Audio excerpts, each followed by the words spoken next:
Well, you know, the numbers are clicking up, but we are going to go ahead and get started, and everybody will come in the room as they come in the room, and you know the table's already set, so you just pick up a plate and go to town once you get in the room. Good morning. My name is Michael Bradford, Vice Provost for Faculty, Staff, and Student Development, and it's really wonderful to see you all on this crisp fall morning, and thank you for joining us for our first Life Transformative Education Speaker Series speaker in the 21-22 academic year. We're so glad to be back in it and to be back with you. I just want to say really quickly as an update that LTE at Uconn is just coming off of our participation in the annual Coalition for Life Transformative Education Conference, a coalition of a number of colleges and universities, I think maybe around 17 or so. We were actually asked to present our work in a special plenary session, which we were very proud to do.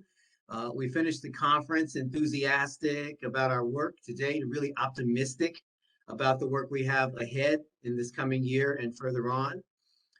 We are certainly being mindful, or trying our best to be mindful, of the workload stresses that many of our colleagues are feeling, and we hope that we have a really targeted plan for the work this coming year, which includes creating and implementing a set of LTE guiding principles for academic units and academic success units to use as a frame when creating and revising coursework. And that includes experiential learning, service learning, and scaling up service learning initiatives. Our working groups are hard at work as well. And so we really hope to have a dynamic and active year, and we will certainly be reaching out to you all again when it comes time to think about how we implement these guiding principles sometime in the spring. Part of the reason we're creating the Life Transformative Education Speaker Series is to celebrate the innumerable faculty and staff who are laser focused on creating transformative experiences for our students. Which brings us to our speaker this morning, Dr. Tadarrayl Starke, Associate Vice Provost at the Institute for Student Success, who I am happy to see this morning is not hidden underneath a parka. As soon as the temperature dips below 65, but man is running for warmth coming out of Florida. Dr. Starke arrived just over a year ago from Florida State University, and by all accounts, he has hit the ground running. Dr. Starke has over 20 years of supporting students' educational access, equity, and success in higher education, both at the community college level and at four-year university institution levels. There will be a Q&A, about a 15-minute Q&A after Dr. Starke speaks. And so while he is speaking, if anything really strikes you that you'd like to ask in the Q&A, don't feel shy. Put it in the chat. Dr. Lise Butts is going to be pulling all of those questions out and making sure they get asked. Please be thinking about what you'd like to chat about in the Q&A. If it's a comment or a question, we have some real change makers in the space today. So I know it's really going to be a dynamic conversation. But if we get a few questions in the chat, we will have primed the pump, and we'll hit the ground running. So without further ado, welcome Dr. Starke, and the floor is yours. All right, glad to be here. Let me try to set up share my screen. I will say I'll just go ahead and dive in. You know, I grew up wanting to be a pastor in the South, so I can talk. And then I wanted to be a lawyer, so I can talk even more. So let's dive in, so that way, you know, we do have time for the rest of the agenda today. So, you know, when I think about student success, are we good? Can you see everything? There we go. When I think about student success, you know, I think about what we've traditionally done is looked at student success and measured student success from a very transactional and metric-driven perspective. Our view has been, you know, very focused on enrollment metrics like application numbers, yield rates, FTE, registration numbers. When we look at our academic performance, we look at grades, DFW rates, probation and dismissal.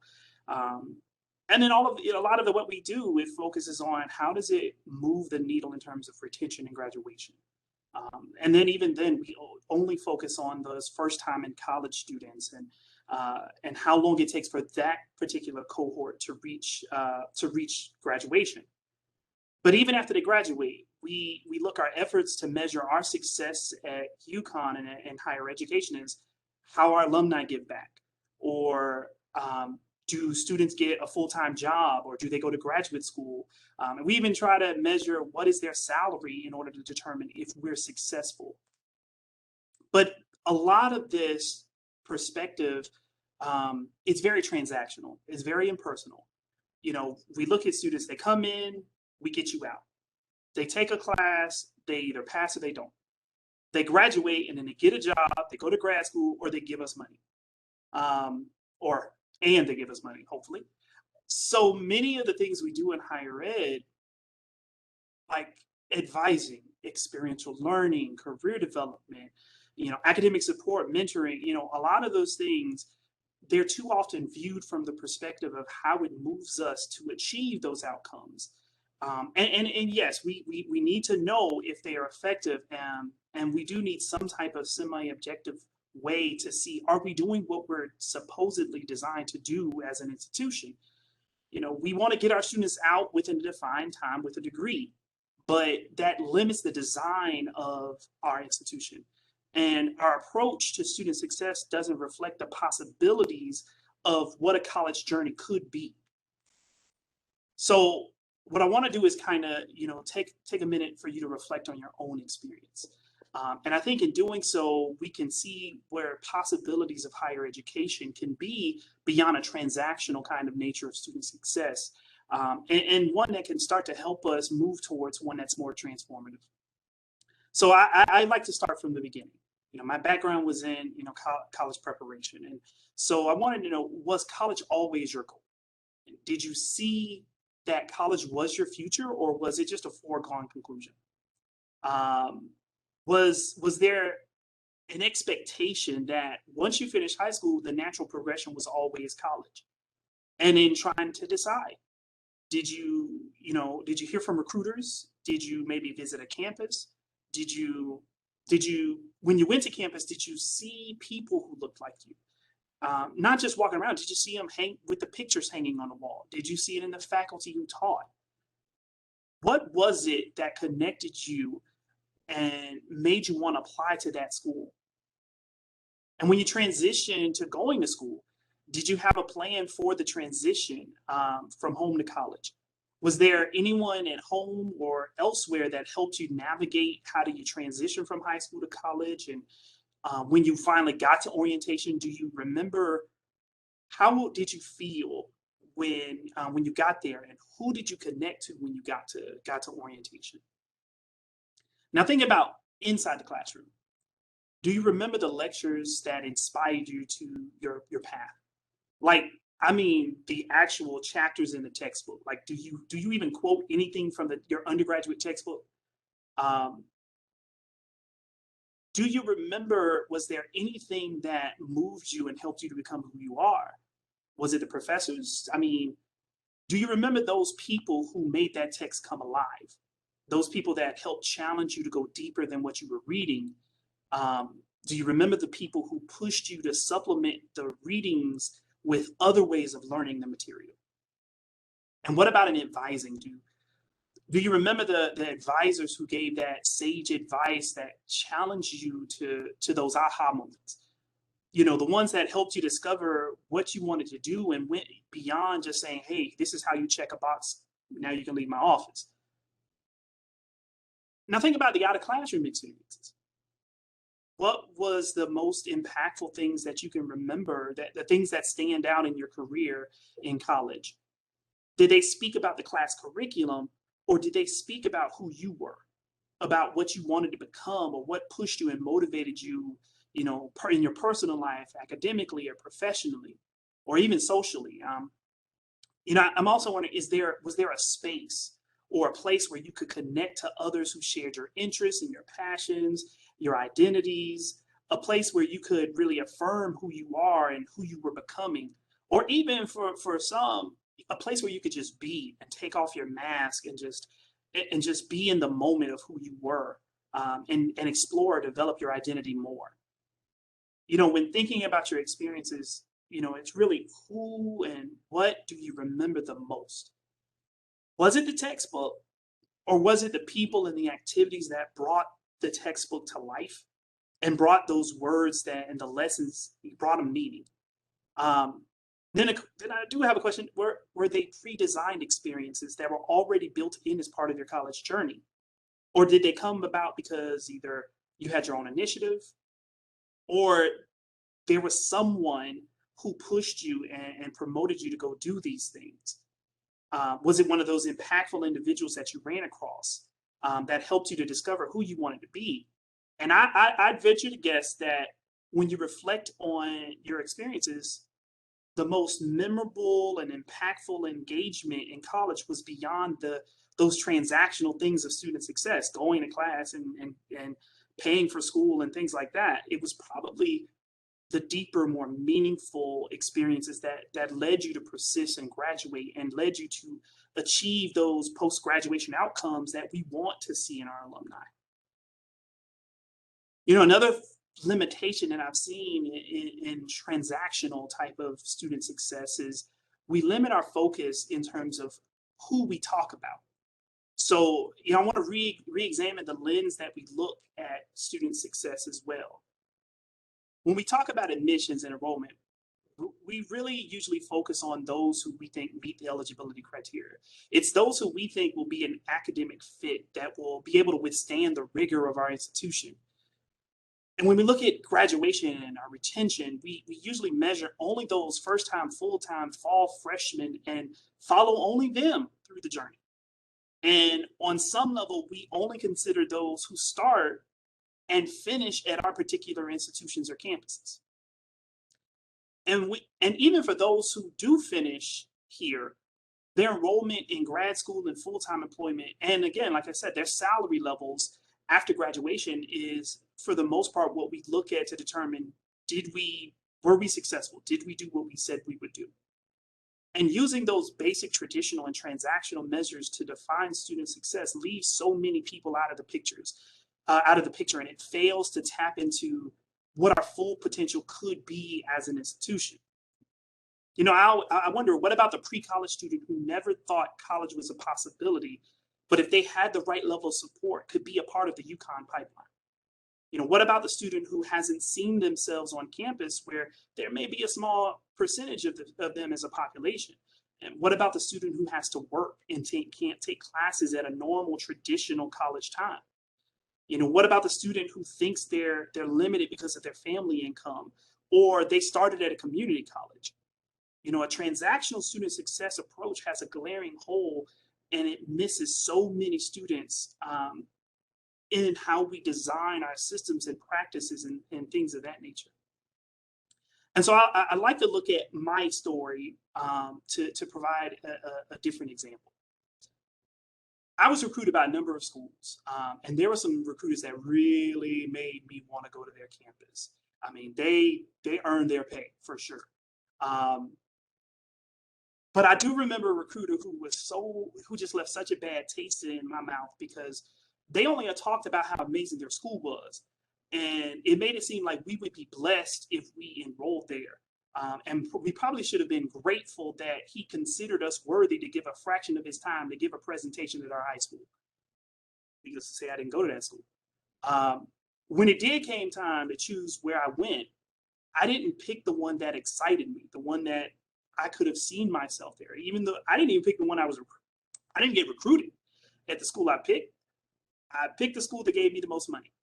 I just figured, look, I need to pay for school. And I wasn't necessarily excited when I got a phone call saying that I got in.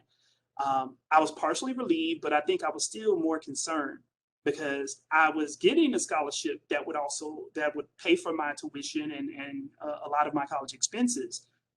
But I didn't know what else to do. I didn't know what was next. I'm first generation college graduate from a low income background. I'm the youngest of 7. I had an older brother my oldest brother went to college in Virginia, and I had another brother who went to college in Wisconsin. Now, both of them, though, went on athletic scholarships.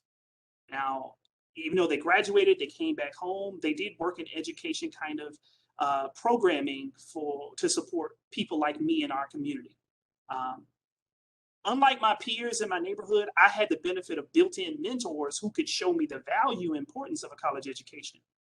But remember, they were athletes. And so I didn't have anyone who knew how to show me how to navigate the admissions process, because there was no tailoring and supporting of that process for students who aren't in certain special populations. I didn't get that same level of attention that they got as athletes in this process. And even though I saw the value of a college education on one end, I don't think I ever really adopted what the true value was. I didn't see college as a time to immerse myself in the experiences. For me, college was a means to an end. It was a way for me to get out of the hood and not have to struggle when I graduated. I didn't care about experiences. I didn't care about the journey. I really cared about the destination. I needed to get a good paying job so I didn't go back to the projects and live like I did growing up. I didn't want to struggle anymore. And so all I cared about was going to school, graduate, get a job, all transaction. And going off to college, I didn't live on campus. I'm dating myself a little bit because I didn't have long distance phone service. Talking to my daughter right now, and she's like, "What's that?" But I didn't have long distance, so I couldn't even call to confirm my housing spot, and I couldn't afford the deposit. First gen, low income, I didn't even know who I could talk to kind of figure out how to do those things. I actually didn't even know you could talk to somebody to say, "Hey, I can't afford it. How can we work things out?" At the last minute, my brother found me an apartment off campus to live in. And, that's kind of important because, as you'll see later, being off campus, there's a whole nother dimension that goes into that. Then I went to orientation. I picked my classes because what sounded good. I didn't remember any type of advising. It probably had some, but I don't remember anything. Everything was a blur. I was in a ballroom. I was being herded from place to place, and I was by myself, separated from anybody who I would have even known. I didn't have anybody there who could translate what was happening in this whole process. I got my schedule together, checked whatever boxes I needed to, and I decided, you know what? I'm a triple major: psychology, sociology, and criminology. Settled on a career that I just figured, from what I saw on TV, I could make money. So I was going to either be a doctor or a lawyer, and I chose law.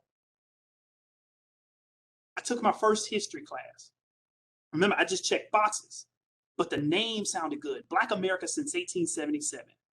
And when I got in there, I was so surprised at how fast that class moved. I took AP history and I passed, and I figured I could handle this. And then I got my first writing assignment back. I got a D minus. And I said, it had to be some kind of mistake. I knew how to write. I was smart. I went up to the professor, Dr. Jones, and I was like, look, there's something wrong with this. All I remember is like, and this has to be, this isn't real, but I remember her being such a towering figure and looking down, from her glasses and I said book review, not book report. In my class, you should know the difference. Now, drop ad was over, so I was stuck in the class. And then that's when I realized that a level 4,000 class meant senior. I didn't know what it meant originally. It just sounded good and it checked my history box. I couldn't drop the class, but I did drop those two of those majors. But the most impactful thing of that class that I really attached myself to and remember is Dr. Jones didn't let me fail. She became a mentor, and she helped me to learn how to study like a college student, how to learn like a college student. And it went beyond her class. For her classes, she made the material so relevant. She made it real to me at that moment.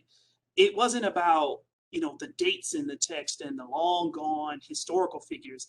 I got to see myself and have pride of myself as a Black man in that history class. And where I couldn't necessarily take off my mask around campus, this is a class where I felt I could just be myself and ask questions and learn more. And I am still mad about the A- I got in the class over 20 years ago. I definitely do appreciate that. She was someone who stepped in and went beyond a professor-student relationship. Now, I made the dean's list in my first semester of college, but I was going to drop out. I still planned on dropping out in my second semester. You know, I was at school and I was alone. I was a Black man at a predominantly white institution. I was broke. I was first generation. I was lonely. I was uninvolved, and I lived off campus. There wasn't anything that or any activities that specifically focused on me. And I'm an introvert, despite what people may believe. So back then, I didn't even go look for ways to be engaged. I went to class, I went home, I went back to class. That was my entire routine, my first semester in college. I was fine with that too, because I was a number on campus. I could blend in. I didn't have to put myself out there. But at the same time, that was pushing me to quit. I was going to leave, but I didn't play about my grades. My entire pre-college career, I guess, I defined myself by my academic performance. And that wasn't going to stop because I wanted to quit.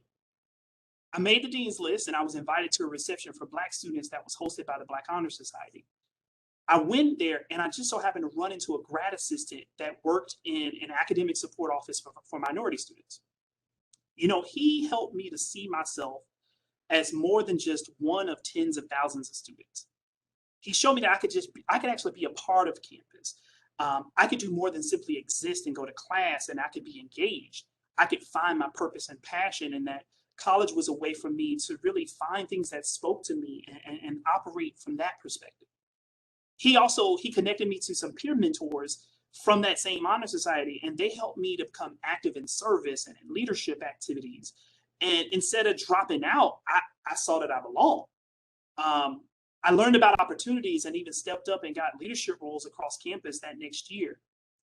I saw people essentially who looked like me and who shared my interest academically and career-wise, and was even introduced to faculty and staff who were the same.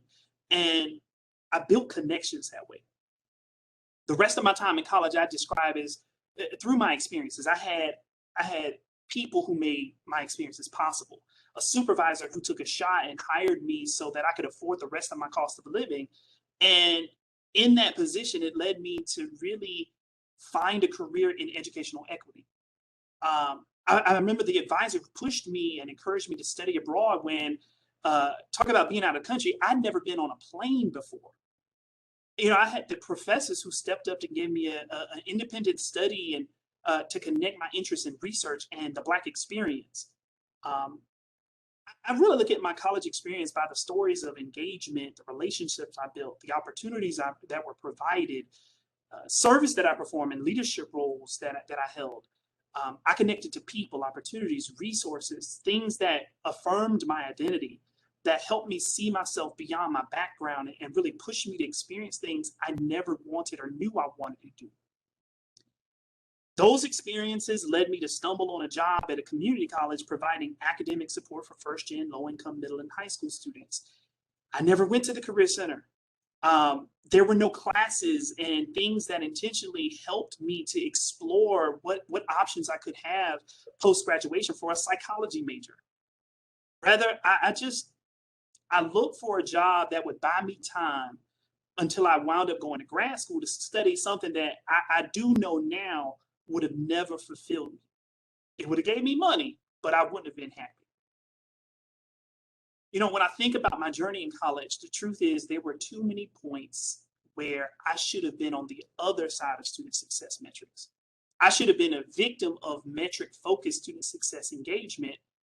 And when I finished, I still would never have been deemed successful from that perspective because of the profession I chose and the salary that I was getting. And there's a lot of students who are like that. A lot of students who are like me. I didn't have anyone show me what was possible if I enrolled at that university. So I was left thinking what I saw on TV was what college was, and got a big rude awakening when it wasn't. I focused only on getting a job. So I didn't have an expectation of anything outside of going to class. And then I lucked up and found a connection on campus that helped me learn how to experience college and become more than someone who just paid for class. going to class and someone more than just looking to get that credential. But again, I was too close to not doing anything on campus and dropping out. In the picture of traditional transaction student success, I would have also never been on anybody's radar because my GPA said I was fine. I was academically engaged, but in reality, I was disconnected and I was intent on quitting. I didn't see myself in the campus. I didn't see myself in the curriculum. There was no expectation of me to engage, so I was fine just going to class and going home. There was nothing to help me make meaning of my college experience. So I wonder how many of our students, outside of some of our targeted intentional programs, how many of our other students are also experiencing this? I became a product of student success, and I gave the school their metrics. I graduated in 4 years, but I had no idea what I would do with my life outside of just this notion of I really liked helping people, and especially helping people who had similar stories to myself.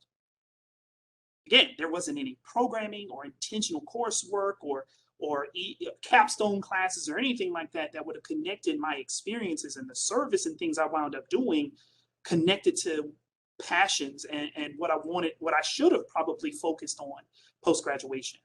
And even again, after graduation, I probably would have not been seen as a success because at the salary level I was getting, even the foundation didn't even call me asking for money.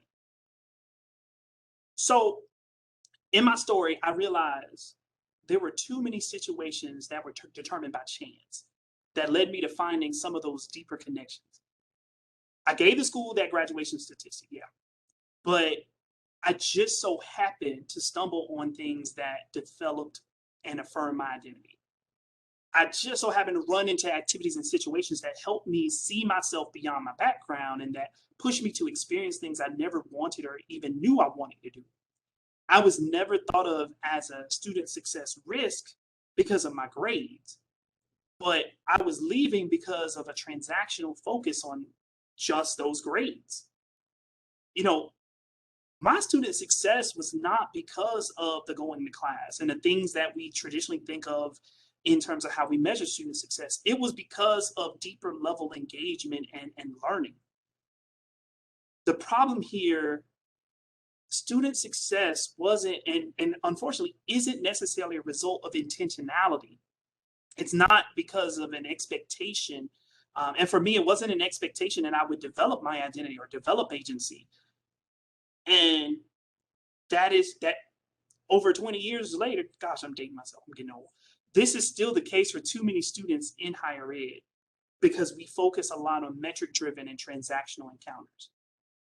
Why should we rely on just happenstance and chance encounters for students to realize the full potential of education and how it can impact their lives, especially when we look at students from under-resourced high schools, from underrepresented backgrounds? What if we were intentional at every part of a student's journey into and through higher ed and truly looked at student success beyond a transactional experience? What if we were intentional that this culture was relevant to every student? That means we look at the first gen student, we look at the low income student, we talk about the minoritized student, we talk about the international student. But at Uconn, it also means our regional campus students, our transfer students, our campus change students, the students who are exploring what major they want to be in, our non-traditional age students, our summa cum laude and our thank you laude students. It also means the students who have not even applied or the students who haven't even thought Uconn is a possibility for them.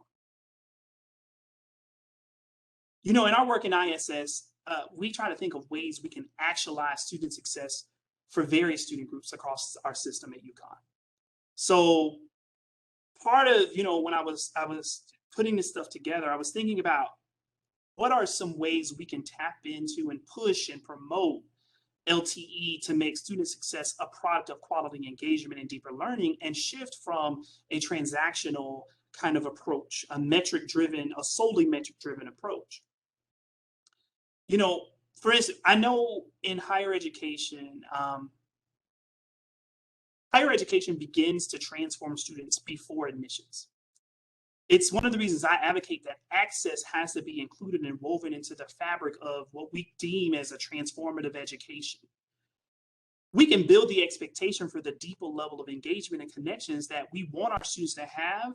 That's supposed to be part of our identity as UConn, before they even consider our campus. We can also tap into what I say is our greatest resource at the institution, our students, and use them to be able to reach back to our under-resourced districts and help them rediscover or discover education as a path to change the legacies, the educational legacies of their family and their communities. We get, from doing this, we get two things. We get to promote college as a goal and set a tone that this is what students can expect at UConn. But we also get to affirm that UConn and all of our campuses are a desired and possible destination. Now, in terms of our undergraduate students, we get to promote service learning, career preparation, purpose development. We get to help further, one of the principles of LTE of, the development of agency, identity, and purpose. That's one of the things that helped me to connect to purpose, is doing this kind of service and volunteering and things of that nature. Student success from this perspective will better include the transition process at UConn. We can imagine building up orientation that better connects incoming students to people and information and opportunities. We can capitalize on many of our students' cultural values by making family orientations more accessible.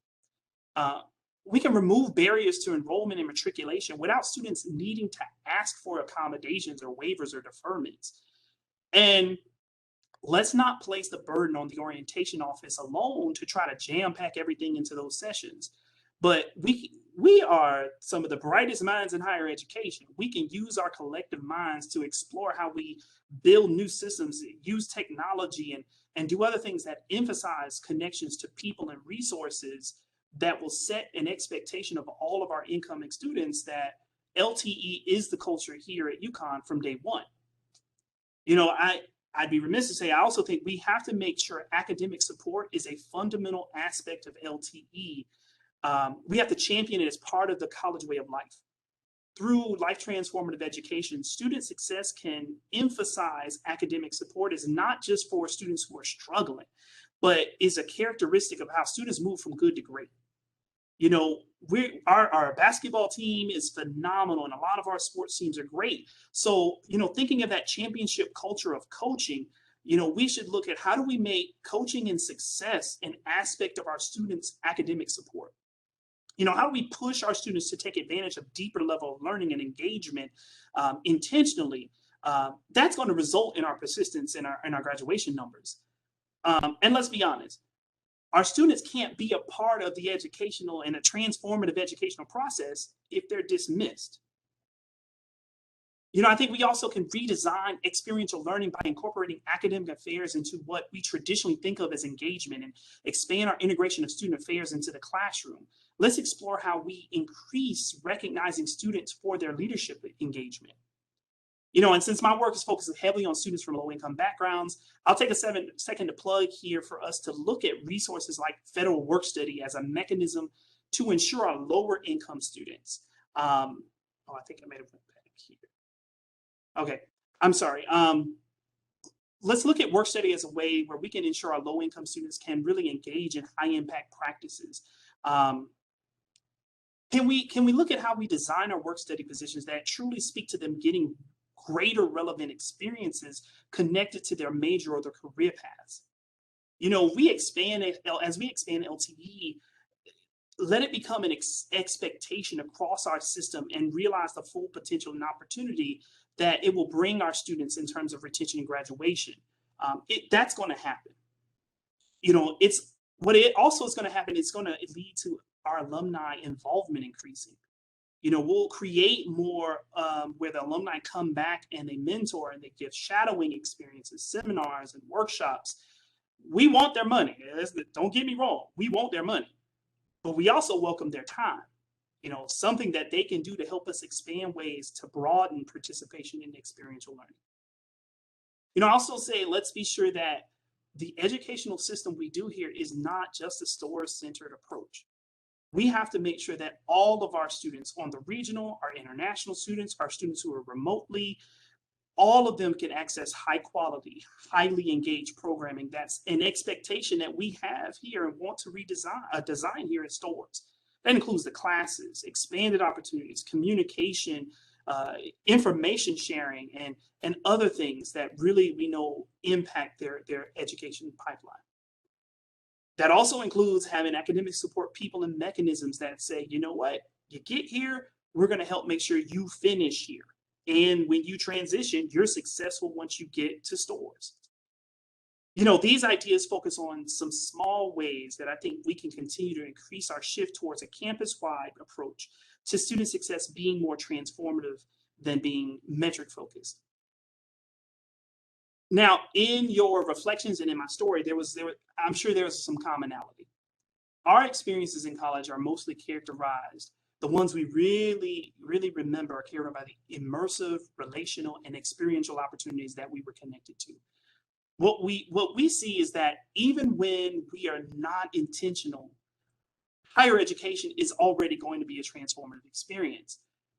Even without that intentionality or having designed systems to create depth in learning. We remember those professors who made learning more practical and brought ideas to life. We remember the advisors who pushed us to think bigger than merely being self-sufficient, but the ones who pushed us to see possibilities beyond we knew what we could do when we first started. We knew the people who pushed us beyond our pre-college limitations and environmental limitations, the mentors who helped us discover communities and affirmed our identities and shaped our dreams into goals, and then held us accountable as we moved towards those goals. Now imagine what a campus, what Uconn could look like if from the moment we recruited a student, we were intentional by design to make all of our students realize what they could do, what they could tap into, and they could see themselves in our culture, our curriculum, and even our facilities. Imagine what if we didn't settle for students discovering these things on their own, but instead we brought these to them. That from the moment we recruit a student at Uconn, there's the expectation and understanding that our Husky education is one where you will discover who you are, what you want, and how you reach your dreams. Where space and facilities are intentionally designed and located to affirm and reaffirm who you are, to connect you to resources that promote your success and just allow you to be among others who share your perspective. Where limitations in resources or finances or ability are not barriers to full immersion into the campus community, and where success isn't measured by only institutional metrics, but it's defined by the student, with our job as faculty and staff to connect the student to the resources and opportunities to help that definition become realized. I know that some of this work already exists throughout many different areas on campus, and I'm proud that ISS isn't an exception to that. But the drive of LTE is to make this engagement universal and an expectation that students, from the moment they hear and see Uconn as a possibility, that we intentionally go after making this a reality. You know, our implementation of a life transformative education as a campus-wide approach is an opportunity to go beyond the transactional to the transformational. We want to build coordinated campus perspectives, things that embed the expectation for quality engagement, deeper learning that's accessible for everyone connected to Uconn. And we can develop a comprehensive system that ensures the opportunities are available, affordable, and everyone knows about them. You know, this type of education approach means we move from words to action.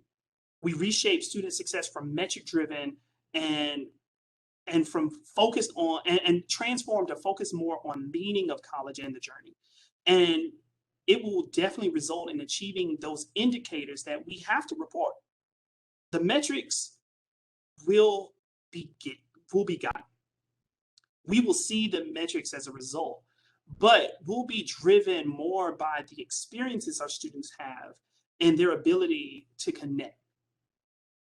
Like I said before, education by default is already going to be transformative. But what we don't want to do is operate from the perspective of just the bare minimum. And that's what a transactional metric-driven student success approach winds up being, is just what needs to be done to hit key indicators. But if we focus on the principles and practices of LTE, we have an opportunity to make our work in student success more deliberate, more intentional, more integrated throughout the student's college journey, from recruitment to alumni relations. We have a consistently engaged campus system, one that's intentionally designed that will help us reap the benefits of student success, but deepen the effects of our students' experience. We can go from just retaining and graduating students who have basic skills, to having a perspective that champions our students defining success for themselves and discovering who they are, and then realizing the possibilities of dreaming of new ones. How we get there, I think that's one of the reasons we're here today. And so with that, I'll turn it over back to the moderators. Well, thank you so much to Darrell. I think maybe we do a collective round of applause and the silent clappings that happen on these virtual presentations. But nonetheless, I know I speak for everyone when I say I'm really grateful for your thoughts and your comments, and certainly your candor and sharing your own story as part of the conversation today. It's such an important one that we're having. So if I think we have about 7 to 8 minutes for Q&A for Dr. Stark. So if people have questions, please feel free to raise your hand and I'll kind of keep a scan of the participant list. There have been a couple that have been percolating in the chat, and so maybe I'll start there to see if to give others a minute to raise their hands. One question that arose early was, if we're thinking about outside of the transactional model, if we're thinking about more intentionality, what would you suggest we're using, for metrics that are meaningful, that get to this deeper level of understanding, and how do we collect them to really to get to a better sense of what is happening, right? And is it working in terms of life transformative education? Well, obviously, I think we have to have those metrics to overall the traditional metrics, obviously. But I think something that the traditional metrics don't incorporate is the qualitative piece that comes into our students. We talk about it. I mean, it's the basis of research, but there's no room in a metric-driven student success focus for qualitative research, for the student's voice, but also for the faculty and staff voice. We want to make sure we incorporate all those things in knowing, are we really doing what we're supposed to be doing? Are students really getting the full extent of what a Uconn education should be? We don't know it unless we talk to them. One of the things when I used to hold staff retreats, we used to bring in our students and we'd ask them what works, what doesn't, what do we need to keep, what do we need to get rid of, and allow them to just go in. And that helped us to design and redesign systems. The things we had by research would have said, yeah, metrically, we could probably make an impact. But how much more of an impact could we have if students' voices were there? And then the staff who has to implement it, the advisors and things, is like, well, there's a better way we can do it, a more efficient and effective way we can do it.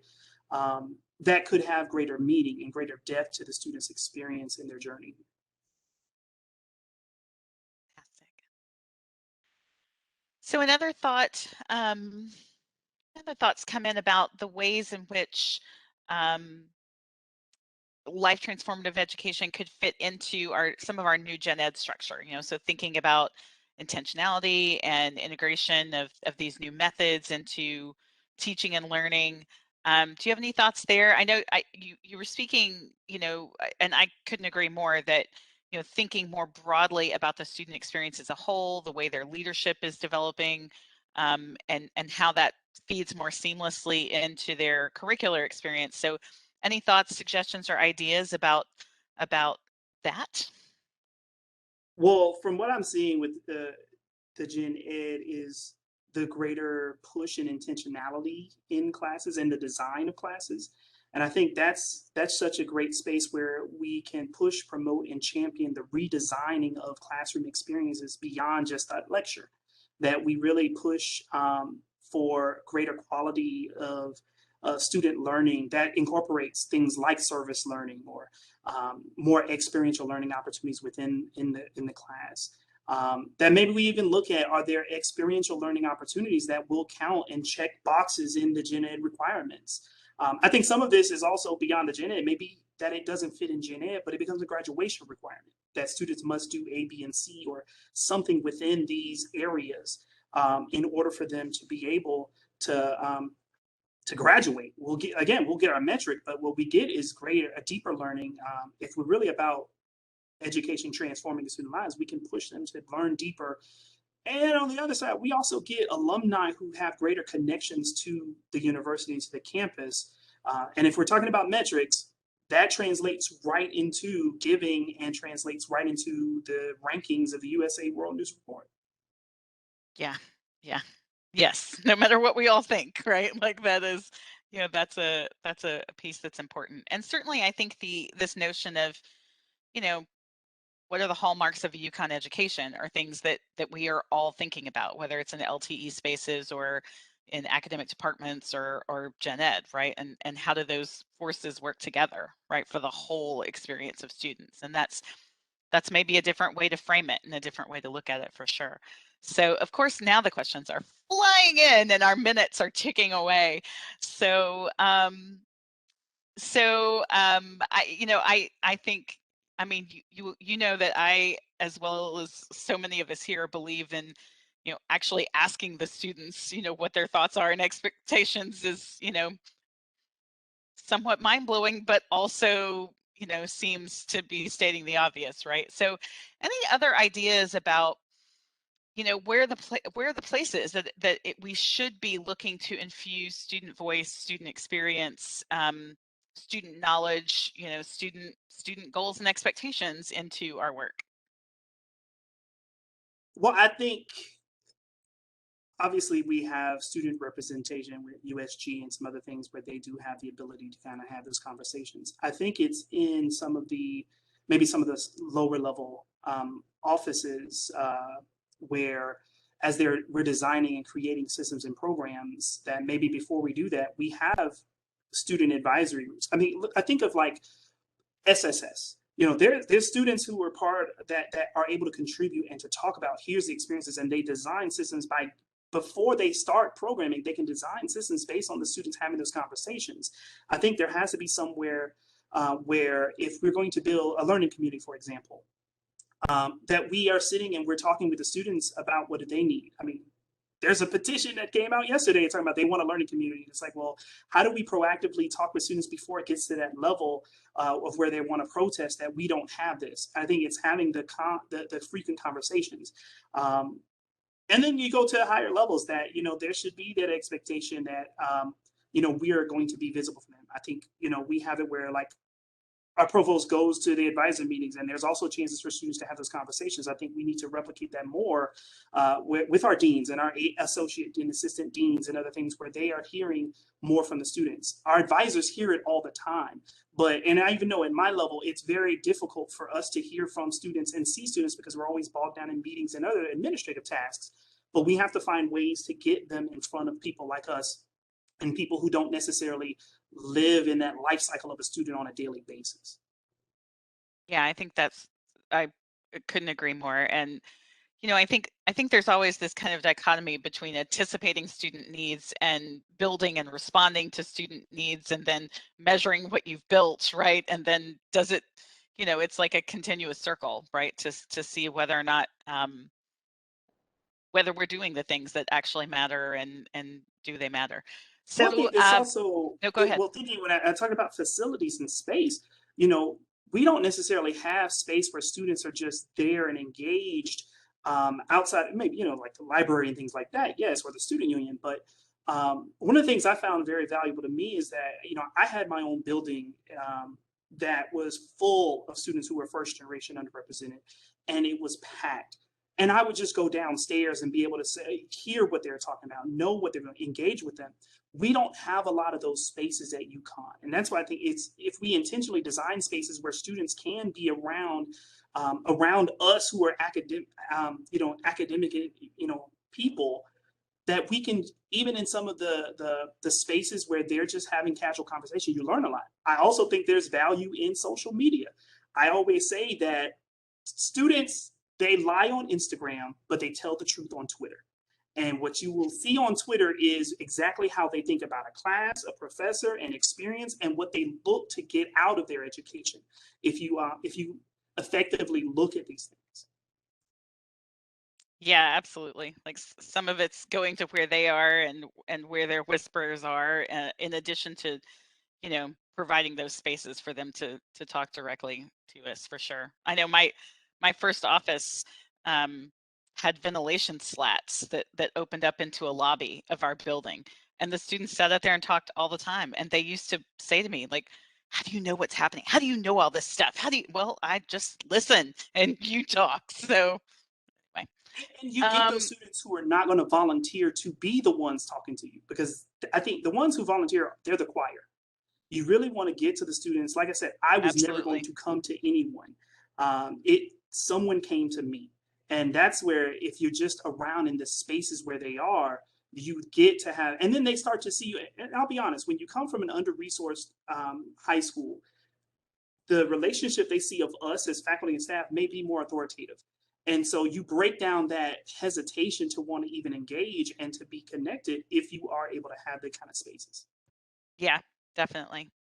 So we need to transition actually to our breakout sessions, where we're going to all have a little more time to think deeply about this and share with one another. I do hope Alexis is saving the chat, because there are so many rich ideas and thoughts in the chat, whether it's about SETs or professional portfolios. I mean, I just keep scanning and going, yes, yes, yes, yes. So we'll make sure we have those thoughts saved and captured for later too. So for now, we're going to break into breakout rooms that are going to be self-facilitated. So we don't have facilitators assigned, but Alexis will be providing us with questions to consider. And so I think each group, we'll have two groups that are each taking a question. So we'll report out about that. Tom Scheifelt's going to lead us in that after about 15 or 20 minutes of discussion in our groups. And so I hope you'll enjoy this time with your colleagues. Just hang on for a few seconds with us as Alexa pushes the magic buttons and virtually puts us in our rooms. Oh, the SharePoint, the questions are actually on a SharePoint that she just put into the chat. So if you want to head to that site, you can link, put a link or click on the link is what I'm trying to say in the chat, and get to the questions themselves as you head into your breakout room. All right, so thanks everyone. We'll see you in a little bit.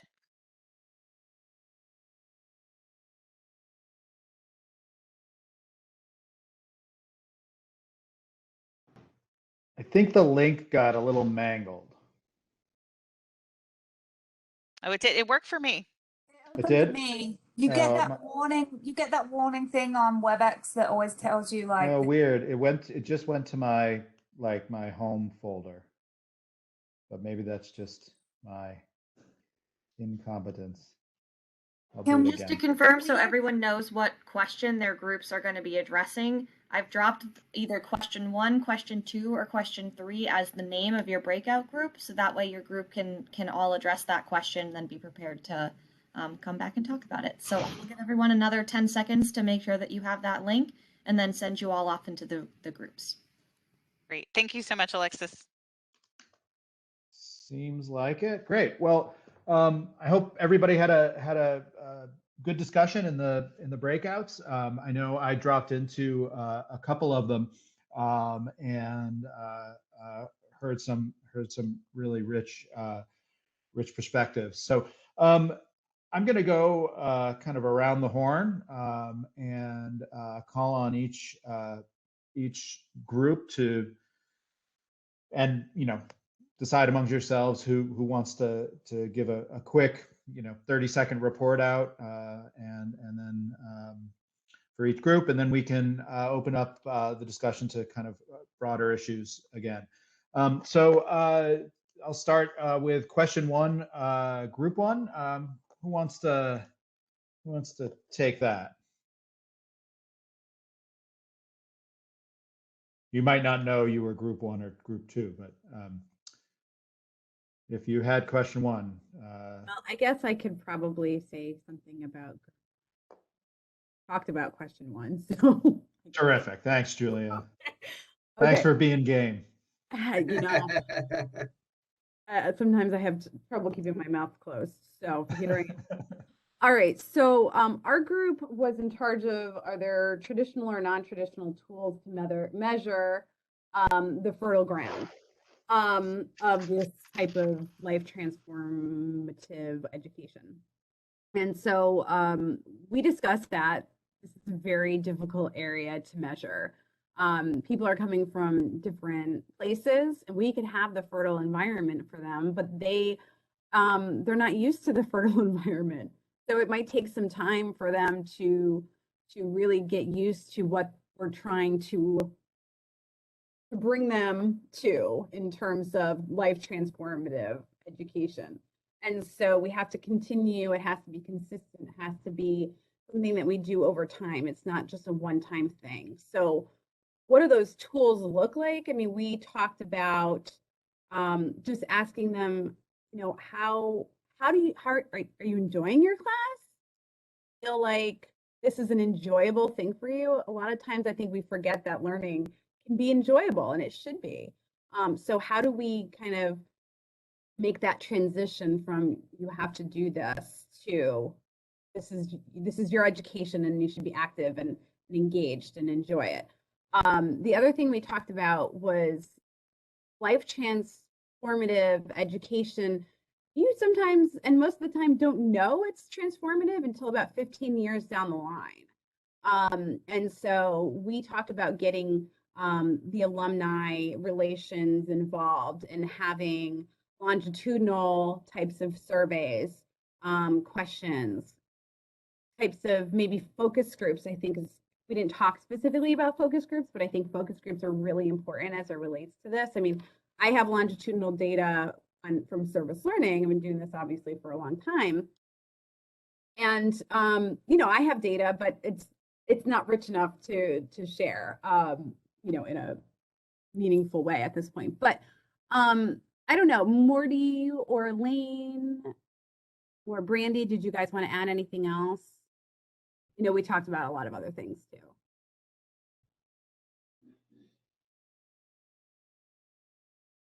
Great. Other perspectives from there was another group one. Question one. So this is Manuela, if you'd like. So I was in a group with Melissa, Thanks, man. Vidya, and Michael, and I'm happy to get us started, but please everyone chime in if I... So we were bad students. We did not necessarily talk about the measurement. We really talked about...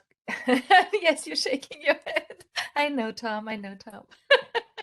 But you know, we talked about important things, and the thing that came up for us was it all comes back to that relationship building that Dr. Stark also talked about in the presentation, and so impressively, and so, you know, and we talked about, well, what are the opportunities for this relationship building and what is important for that.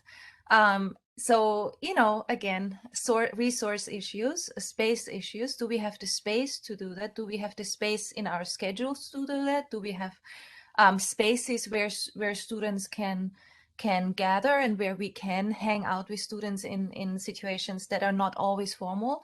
But also, what are the messages we give in formal and informal situations with students? You know, what do we value? How do we find out what our students value? And so that was the conversation. You know, are we engaging in culturally sustaining practices in our classroom so that students really feel they belong, and that students get a sense of how they could make other students feel like they belong, and what do we do to include and exclude? That was part of the conversation. And then there was a conversation about, you know, if there's a leadership change, that's where sometimes programs or spaces that were there get lost, are taken away, because the knowledge of the value of those spaces is not there anymore. And I don't know, Dave, Melissa, Vidya, and Michael, what I forgot to mention. That's a great summary. Terrific. Thanks, Manuela. I was, on this measurement issue, and I put this in the chat, but I can't help myself. I'm going to say it again. My mind was blown when Tadarrayl raised the idea that maybe we should ask students what constitutes success for each one of them, and then maybe measure that instead of us deciding what the measurement should be and measuring those things. Maybe each student can define success for him or herself, and we could try to track that as that. And that's a moving target, but that would be, I think, fine if we could come up with ways to measure student-defined student success at scale. Would be a pretty revolutionary kind of thing. Yeah, I just want to jump in. There were 2 points that Manuela made that they just are bouncing around my brain right now, and it's just I just have a hard time getting my head around it. Which is, first, what are the opportunities? That's the exact word she used. What are the opportunities to be in conversations with students about this? And so, yes, as a department head, I could go down into the student lounge and have my lunch, and there's some casual conversations that are happening there. Yes, if I'm advising, maybe that session moves into much more of a mentorship, or what's the big picture for you when you leave, that those things are happening. But it all feels so kind of siloed in kind of a formal situation that morphs into this other thing. And we know that level of kind of, I put something in the chat earlier, radical access, radical engagement, radical conversations, intrusive somewhat conversations sometimes, just about like, what are your passions and hopes and dreams? How that happens, on a university-wide scale. I think we can think about it individually, and students in the department, which sometimes present themselves for that conversation. But what about those 70% students who do not present themselves for that conversation? And maybe they're doing academically really, really well, as Darrell was talking about. So they're just not on the radar in that same kind of a way. I mean, I think right there is the kind of crux. That's the fulcrum upon which a lot of what we've been talking about since the beginning of this conversation of LTE kind of rests in that space. I was at Avery Point yesterday, and those students talked about, the level of engagement they have at a regional campus that they are fearful that they are going to miss when they come to stores. I talked to a student who's in the GAP program today who talked about having to navigate, resources on her own, not being able to know where to go. And so just not having that level of engagement. Not that the resources aren't there, right? Not that the experiential and the service learning and the advising and the mentoring aren't there. It's just how do we get it to everybody, or at least most everybody? It's really a big one. I don't have the answer for it, but I know that there's the magic sauce for me is in that particular issue, right there. And the second part of that is when programming or structures are tied to a person, and that person goes, what happens? And so this one, I feel like we could get our head around if we think about it a little bit, is like, how do we institutionalize some of these structures so they're part of the normal operation and the culture and the environment of that unit versus driven by one particular person, right? Every time we're dependent on a person, we're always in danger, right, of something good falling by the wayside because that person's passion and energy and whatever else goes by the wayside. I really appreciate that conversation, and we have to keep talking about it and thinking about that one. I think we can think about that. We can do something concrete in that space. So I really appreciate that part of the conversation. Terrific. Thank you, Michael. I had an interesting conversation with a student just yesterday who had moved from CLAS to the School of Fine Arts, and talking about advising. And she was saying that she's had 2 experiences of advising at Uconn. One in CLAS where she felt like the advisor didn't know her, and then one in SFA where she felt like the advisor knew her but didn't know anything about the curriculum. You know, and you know, the difference between sort of staff advising at scale and faculty advising, you know, very few students, but not really knowing anything about anything. And I thought, you know, that struck me as how hard it is to scale things, as we're talking about. I want to move on to question 2. I dropped in on the question 2 groups, so maybe I can even be a meanie and call on some people who are in those. Sandra, do you want to report out some of the things you guys were talking about? I think you're Sure. still with us. I'm still here. Great, thank you. And I did miss the beginning of we had a small group, but I'll just briefly list a few things that I did write down.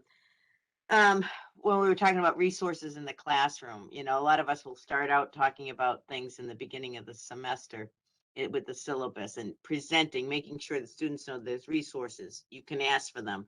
You don't have to, you can ask for them privately. You know, you don't have to, you know, have an accommodation, you know, or whatever. But it was brought up in the group that, you know, we have to bring this up more than once at the beginning of the semester. For people who join later, they're getting bombarded with buku, you know, information right in the beginning of the semester. So we didn't really get to finish the thought, but, you know, like there's opportunities throughout the semester to present things like that, to talk about education abroad, to talk about, you know, the Academic Achievement Center. You know, there's opportunities. And so we have to remember to repeat. And most of us are pretty good teachers, and we know this, you know. Anyway, and also it was already brought up that we need a place in each of our units for not only students together, but faculty and students to interact. And that's not just what keeps on coming. It's not as easy as you think, you know, because you don't want it to be top down, and you don't necessarily, the faculty don't necessarily feel comfortable. Like that's the student space. And one person brought up that, you know, in pharmacy where the students gather, to go to class, you have to walk through. That's kind of nice, you know, just to like providing an easy mechanism. Let's see, a clear place for students to reach out to get advocacy.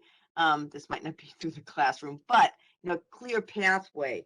And I know in the availability of resources for faculty, and it's interesting, I sit on an academic partnership committee, and that's one of the things that committee is working on right now.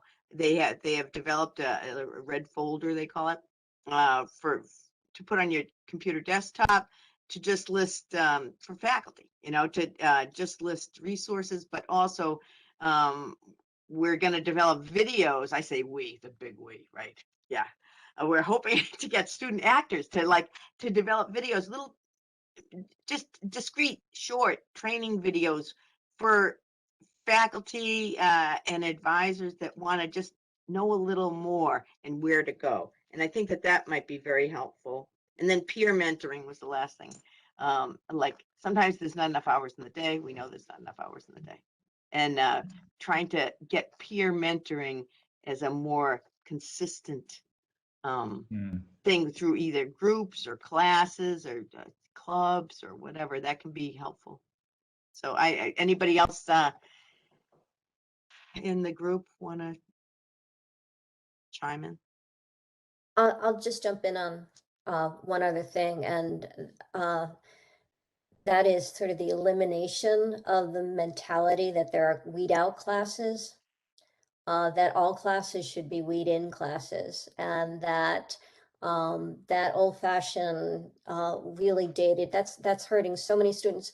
And not only just students, but the society as a whole, because it tends to be in the professions where we really, really need people. And we need people who have been traditionally marginalized, and they tend to be the students who are getting weeded out.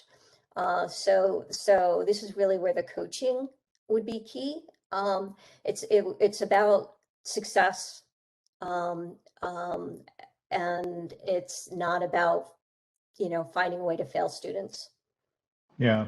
Yeah, Terry and Sandy, I just want to echo that. And another thing I heard in your group that echoes something Tadarrayl was talking about is that the flip side of that is, also just because you're getting good grades and you're not being weeded out doesn't, and just because you graduate in 4 years and you get a job right out of, or go to grad school right out of your undergraduate program, doesn't mean you are successful, doesn't mean you feel successful. And there are a lot of students like that as well. So that I thought your discussion was great. The other group two, yeah, Michael. I feel like I'm talking a lot, but I gotta say there's just some beautiful stuff coming out. And I don't want us to sleep on something Sandy said about a pass-through, right? Like there's a little bit of uncomfortability of being in the student space that's defined as a student space. Students are probably uncomfortable being, of course, and probably are not even welcome in the faculty kind of space. But if there's a place, where there's the pass-through, and we all know space issues across the campus are just horrific.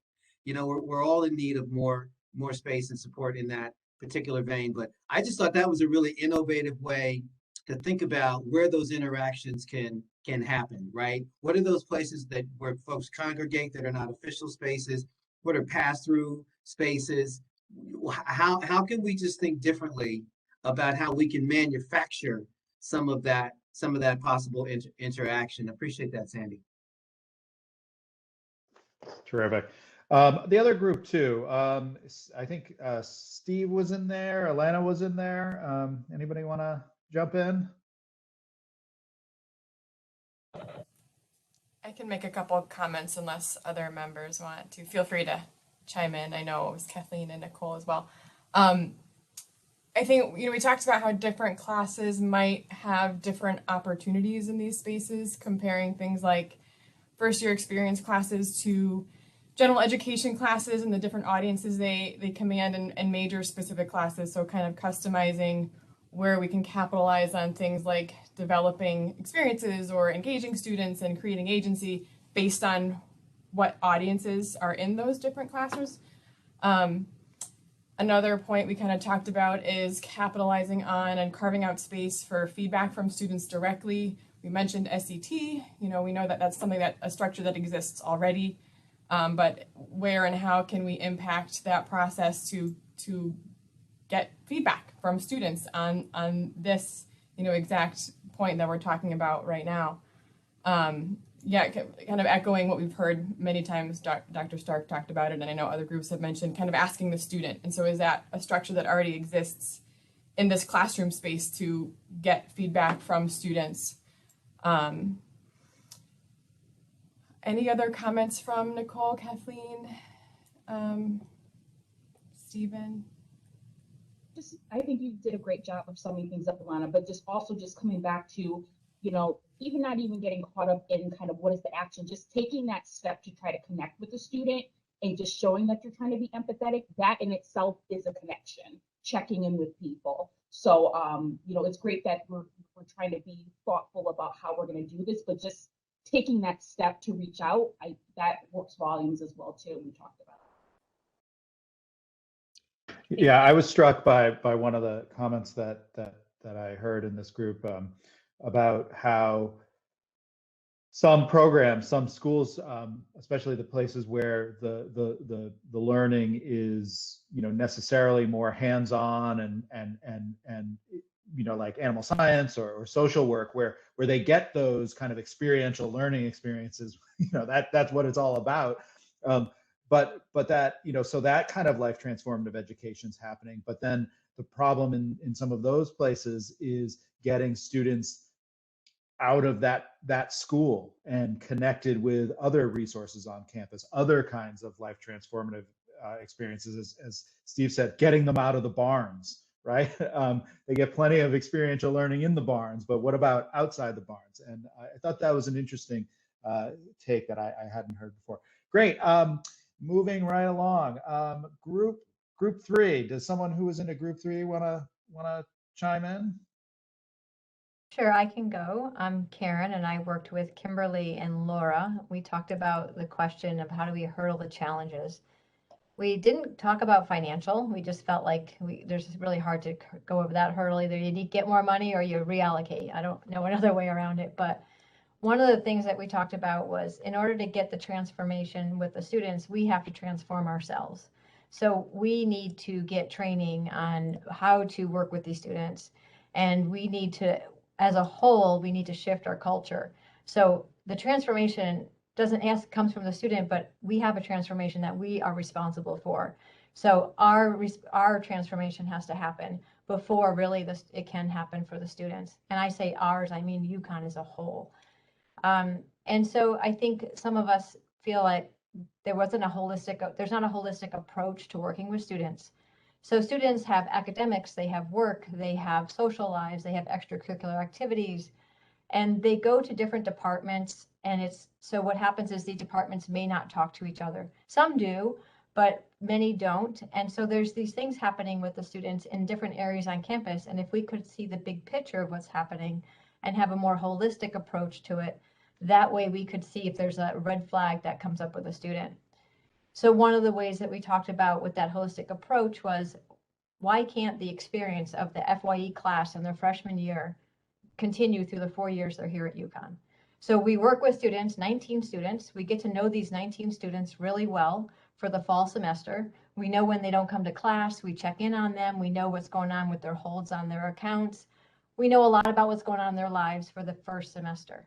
But then as soon as that class is over, I lose touch with my students. I don't have the bandwidth to stay in touch with all the students that I know. And, we're voluntarily doing this course. So the time I put into the course is volunteer. It's not part of my job. But that experience, to be able to carry that for 4 years would be amazing, to be able to stay in touch with that one student. So there was one particular student that I worked with for years at Uconn, and he graduated with the help of me being consistent with him throughout his entire career here. It wasn't my job. I'm not an advisor. I'm just a staff person. I'm not faculty. So it's going to take more than just the advisors stepping up and the faculty stepping up, but the staff are going to need to step up as well. And somebody mentioned earlier about the peer mentors. We should bring in the undergrad students to be mentors as well.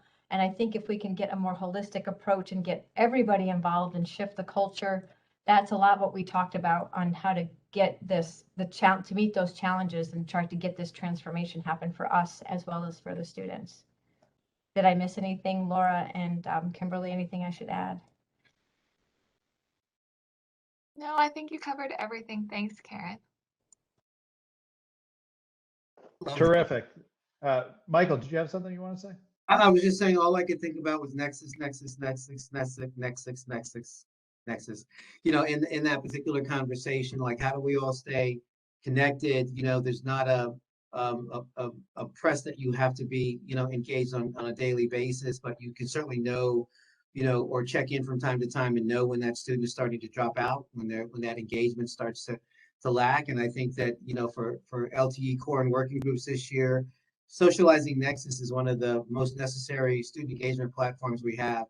Is really important to us. And that the conversation that Karen just had about, like, that impact, that one-on-one impact, like, that's the space that we want to live in, and how difficult that is, even for just the 19 students that you knew really well, Karen, how difficult that is to keep track of. But there will be those instances where you can check in and see where somebody's dropping out of the conversation, and you can reach out again because you've got that relationship, and it's impactful, right? It bears weight, when you contact that student, versus me reaching out and say, oh, I've seen, where you're academically standing, I should have a conversation with you. They're like, yeah, whatever, whoever you are.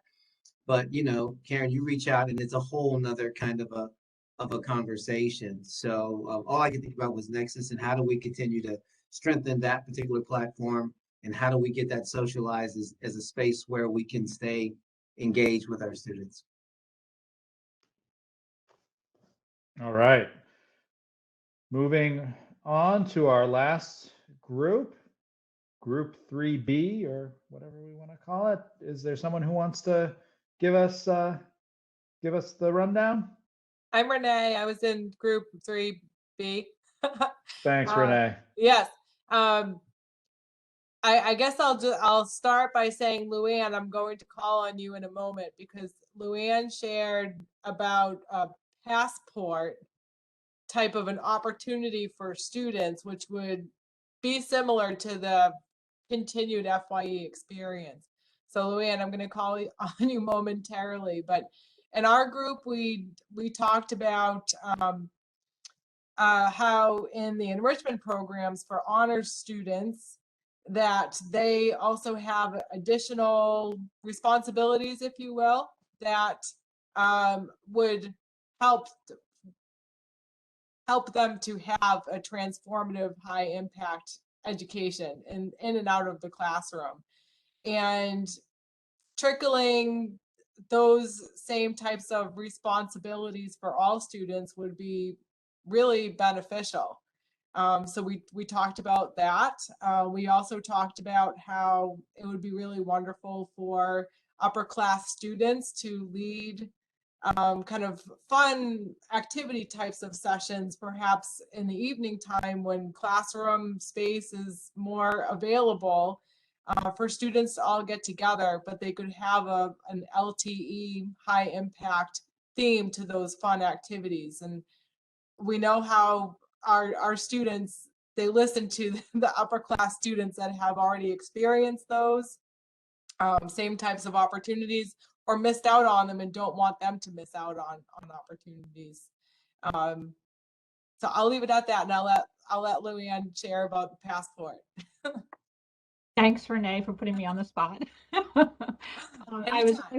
was telling the group my experience at an advising conference, where the idea of, in the practice of having incoming freshmen be handed a passport with pages linked to different offices and experiences across the campus, and